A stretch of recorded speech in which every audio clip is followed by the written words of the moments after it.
Às 3 da manhã, quando o mundo dorme, nós acordávamos para trabalhar. E o que nos fazia parar, o que nos fazia recuar, o que nos fazia abandonar tudo em questão de segundos? Não era um ritual. Não era um pastor famoso. Não era uma corrente de oração com 1000 pessoas. Era uma palavra. Uma única palavra. Dita em voz alta, no escuro, por alguém que muitas vezes nem sabia o peso do que estava fazendo. Eu sei disso porque estive do outro lado por muito tempo. Passei anos estudando cristãos, observando como oravam, registrando o que funcionava e o que não funcionava contra eles. E posso te dizer agora, com a clareza de quem já viu isso acontecer centenas de vezes, a maioria dos crentes não faz a menor ideia do poder que carrega na boca. Mas alguns sabem, e esses poucos, esses que sabem de verdade, são uma ameaça que nenhuma força das trevas consegue enfrentar. Hoje, eu vou te contar o que aprendi. Não da teologia, não de um livro, mas do dentro.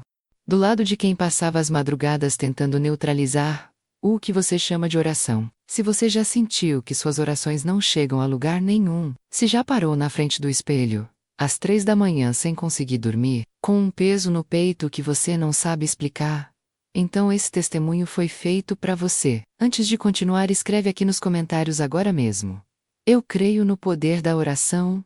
Não pula isso. Existe algo que acontece quando você declara em público. Eu vi isso com meus próprios olhos do outro lado. E vou te explicar por que isso importa mais do que você imagina. Não vou te dar um nome. Nomes não importam aqui. O que importa é o que eu fiz, o que eu vi e o que mudou dentro de mim. Cresci no interior do Brasil, numa região onde o mundo espiritual não é assunto de domingo. É rotina. É herança. É algo que passa de mão em mão como se fosse um presente, mas que por dentro carrega veneno. Minha avó praticava. Minha mãe se afastou.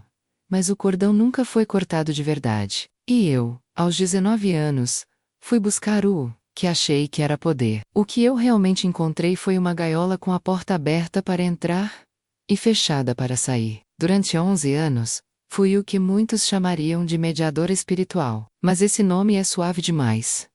A verdade é que eu era uma coordenadora de ataques. Recebia alvos, estudava padrões, desenvolvia estratégias para neutralizar a proteção espiritual de pessoas específicas, famílias específicas, lares específicos. Não trabalhava com amadores. O grupo ao qual eu pertencia tinha estrutura, hierarquia, linguagem própria. Tínhamos reuniões regulares. Tínhamos relatórios, tínhamos mitas. E uma das nossas maiores metas era entender os cristãos. Porque o cristão despreparado era fácil, previsível, quase inofensivo para nossas operações. Mas o cristão que sabia o que fazia, esse era diferente. Esse causava colapso em tudo o que construíamos. Por isso fui designada para uma função específica: observar, catalogar e desenvolver contramedidas para neutralizar o que eles chamavam de oração de autoridade. Passei anos fazendo isso. Monitorei mais de 400 pessoas, pastores, intercessoras, donas de casa, jovens recém-convertidos, avós que oravam de madrugada. Registrei tudo: horário que oravam, as palavras que usavam, o tom de voz, a postura e, principalmente, se alguma coisa acontecia no plano espiritual, quando eles abriam a boca. E o que descobri me perseguiu até o momento em que tudo desmoronou. A taxa de sucesso das nossas operações contra cristãos era altíssima, mas havia um grupo pequeno, perturbadoramente pequeno, que era completamente intocável. E a diferença entre eles e os demais não estava na denominação, no tempo de fé, ou na quantidade de horas que passavam ajoelhados. Estava em algo que eu só consegui entender depois que cruzei para o outro lado. A primeira vez que senti medo de verdade dentro daquele trabalho, não foi numa cerimônia. Foi numa tarde comum. Numa casa simples com cortinas floridas na janela e cheiro de almoço no ar. Eu havia sido enviada para mapear a proteção espiritual de uma família no interior. Pai, mãe, 2 filhos adolescentes, sem nada de extraordinário na aparência. Mas todas as operações que tentamos instalar naquela casa nos meses anteriores tinham falhado. Sem explicação. Simplesmente não pegavam. Minha tarefa era descobrir por quê. Foi numa manhã de quarta-feira que entendi. A mãe parou na calçada antes de fechar o portão.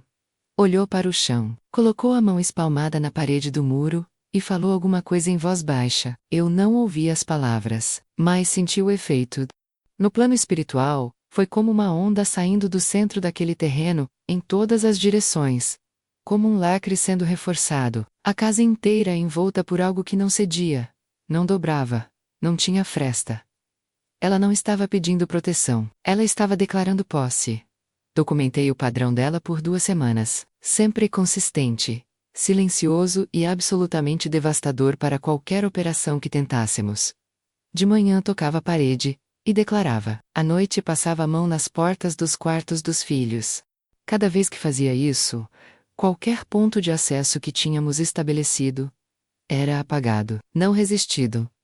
Apagado. Minha supervisora leu meu relatório e disse: esse tipo de crente não pode ser combatido com as ferramentas que temos, só podemos esperar que ela pare. Mas ela não parava. E eu comecei a entender por quê. Escreve agora nos comentários. Senhor, abre meus olhos espirituais. O caso que quebrou tudo dentro de mim não foi o da família do interior. Foi o que aconteceu 6 meses depois, numa cidade maior, com uma mulher que eu nunca deveria ter subestimado. Ela morava sozinha. Tinha por volta de 60 anos, trabalhava como auxiliar de limpeza num condomínio residencial. Pequena, discreta, cabelos brancos presos na nuca. O tipo de pessoa que atravessa uma sala e ninguém percebe. Meu grupo havia recebido a tarefa de estabelecer uma operação de bloqueio sobre o condomínio inteiro. Era um trabalho amplo, com vários níveis. Moradores diferentes, famílias diferentes, histórias diferentes. Em situações normais, um trabalho desse levava 2 semanas para se fixar completamente. Dessa vez, não conseguimos passar do terceiro dia. Toda vez que a operação começava a se instalar em algum apartamento, algo desfácia. Não aos poucos, de uma vez, como se alguém estivesse monitorando cada movimento nosso e respondendo em tempo real. Fui enviada para investigar pessoalmente. Cheguei ao condomínio numa segunda-feira cedo. E em menos de 2 horas eu encontrei a fonte do problema. Era ela, a auxiliar de limpeza. Observei a rotina dela por 3 dias seguidos, e o que vi me deixou sem resposta para tudo que eu acreditava até então. Ela chegava ao trabalho às 6 da manhã. Antes de pegar o carrinho de limpeza, parava no centro do hall de entrada. Fechava os olhos, por alguns segundos, e então começava a andar. Ela limpava o condomínio inteiro declarando em voz baixa sobre cada espaço. Não era uma oração longa. Não era um ritual visível. Era uma conversa contínua, quase casual, como se ela estivesse simplesmente descrevendo o que via enquanto trabalhava. Mas no plano espiritual, cada palavra dela era uma demolição. Ela falava sobre o corredor. E o corredor era tomado. Ela passava o pano no elevador e declarava algo sobre aquele espaço. E o elevador era lacrado. Ela limpava a escada, o estacionamento, a área de lazer, a guarita, e cada ambiente que ela tocava, e sobre o qual ela falava, se fechava para nós de uma forma que eu nunca havia visto antes. Não era volume. Ela quase sussurrava. Não era duração. Cada declaração durava segundos. Era outra coisa. Era uma qualidade de certeza que eu não consigo descrever de outra forma, a não ser dizendo que ela não estava pedindo nada. Ela estava informando. Ela falava como quem tem autoridade sobre um território, e sabe disso. Sem dúvida. Sem negociação. Sem esperar para ver se funcionava. Ela dizia e seguia em frente, como se o resultado já estivesse garantido, antes de ela abrir a boca. No terceiro dia de observação, aconteceu algo que mudou tudo. Ela estava limpando o corredor do segundo andar, quando parou de repente. Ficou parada no meio do corredor, por alguns segundos, e então virou o rosto na minha direção. Eu não estava visível.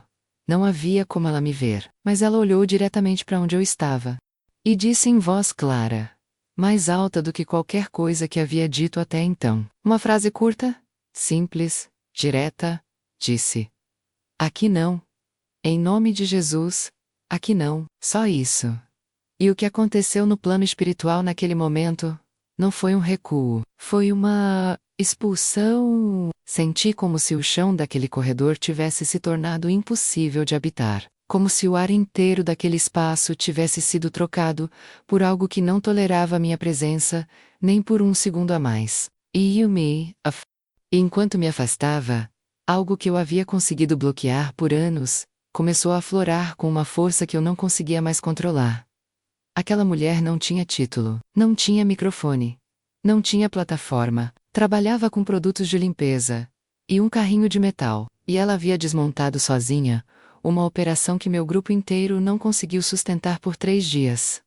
Como? Passei a semana seguinte tentando responder essa pergunta. Consultei pessoas mais experientes do que eu. Reli relatórios antigos.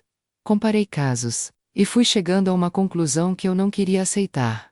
Não era técnica. Não era conhecimento.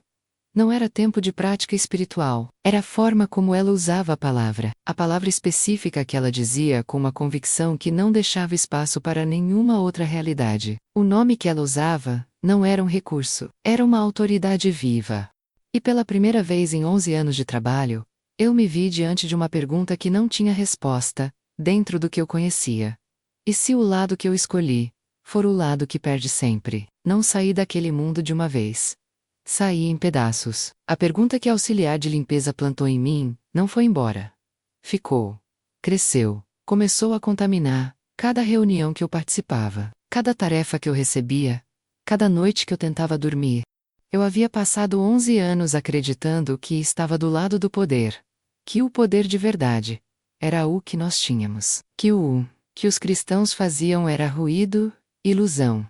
Performance emocional sem efeito real. Mas eu tinha visto demais para continuar acreditando nisso. Tinha visto operações cuidadosamente construídas desmoronarem diante de uma mulher de 60 anos, com um carrinho de limpeza. Tinha visto famílias que deveriam estar destruídas se levantando sem entender como.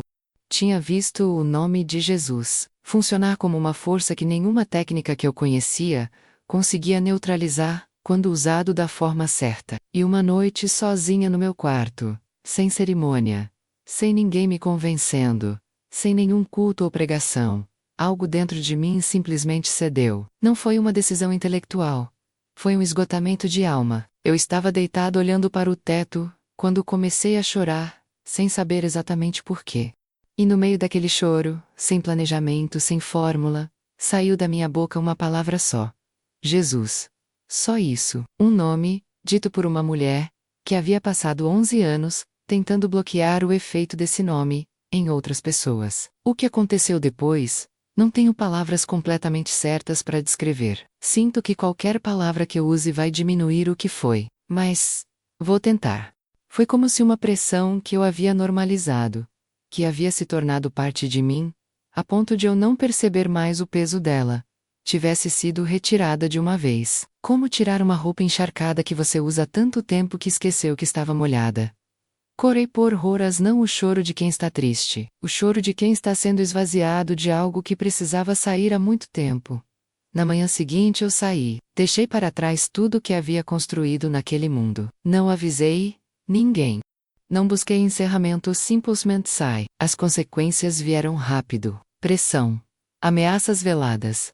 Situações que eu reconhecia como tentativas de me trazer de volta, ou me fazer pagar pela saída. Eu conhecia os padrões, havia ajudado a criar muitos deles. Mas dessa vez, eu estava do outro lado, e apliquei tudo o que havia aprendido observando os crentes que eram intocáveis. Declarei com autoridade pessoal, fui específica, falei sobre meu território, usei o tempo presente. E não fiquei esperando para ver se funcionava.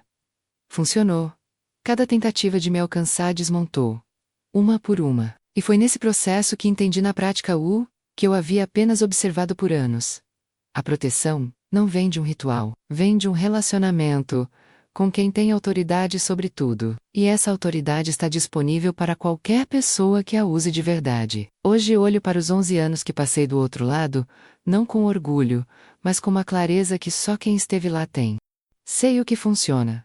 Sei o que não funciona. E sei exatamente por que a maioria dos crentes ora a vida inteira, sem mover nada, enquanto outros dizem uma frase curta e desfazem o que levamos meses para construir. Se você está assistindo esse vídeo e sente que suas orações não chegam a lugar nenhum, que existe um teto invisível bloqueando tudo, que a mesma situação se repete em ciclos sem fim, eu preciso que você entenda uma coisa: o problema nunca foi a sua fé. Foi a forma como você foi ensinado a usá-la. Compartilhe esse vídeo agora com alguém que você sabe que está travado espiritualmente. Não amanhã. Agora. Porque o que vem nos próximos minutos pode mudar completamente a forma como essa pessoa ora pelo resto da vida. Agora eu preciso te ensinar o que aprendi observando os crentes que eram completamente intocáveis.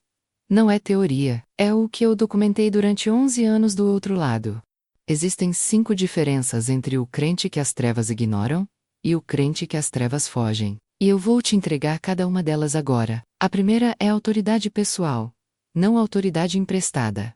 A maioria das pessoas ora repetindo o que aprendeu. Frases prontas, modelos de oração, templates de conferências e cultos. E existe um problema sério nisso que ninguém te conta. Quando você ora com as palavras de outra pessoa, a autoridade por trás daquelas palavras pertence a essa outra pessoa, não a você. O crente intocável não recita, ele fala do relacionamento que tem. Ele não diz em nome de Jesus porque aprendeu a dizer assim. Ele diz, porque conhece quem está por trás desse nome, e sabe que esse nome o conhece de volta. Para de pedir permissão para orar. Ora com quem você é em Cristo. A segunda é especificidade, não generalidade. Declarações amplas não atingem nada. Quando você diz rebato todo ataque contra minha vida, você está disparando para todos os lados, sem mirar em nada. O crente que nos causava colapso era aquele que nomeava, que apontava, que dizia: eu destruo o bloqueio específico sobre as minhas finanças nesse mês. Eu cancelo o ataque que está operando sobre o sono dos meus filhos. Eu desfaço o trabalho que está impedindo essa oportunidade de se concretizar. Pega um papel essa semana. Escreve cada área da tua vida que está travada. Data, situação, padrão que se repete. E ora sobre cada uma individualmente. Você vai ver a diferença. A terceira é a autoridade territorial, não oração atmosférica. Esse foi um dos maiores erros que documentei repetidamente. O crente levanta as mãos, fecha os olhos, fala para o céu. E os ataques continuam porque não estão no céu. Estão no território. Estão na sua casa. No seu quarto. Na sua cama. Na cadeira onde você senta toda noite. No carro que você dirige. No ambiente de trabalho onde você passa 8 horas por dia. O que a mulher do condomínio fazia? O que a mãe da família do interior fazia? Era falar para o espaço físico. Elas tratavam o território como algo sobre o qual tinham autoridade real. Anda pela tua casa essa semana. Entra em cada cômodo. Coloca a mão nas paredes. Fala sobre aquele espaço. Declara a quem ele pertence. Isso não é superstição. É o que os crentes intocáveis fazem naturalmente, enquanto a maioria aponta para o teto e se pergunta por que nada muda. A quarta é tempo presente, não tempo futuro. Essa diferença é mais devastadora do que parece. Quando você diz Deus vai me libertar, você está colocando a sua liberdade no futuro. E futuro é distância. E distância é espaço. E espaço é exatamente onde os ataques se instalam e se mantêm. O crente que declarava em tempo presente nos deixava sem saída. Não Deus vai. Deus est. Não um dia eu serei livre.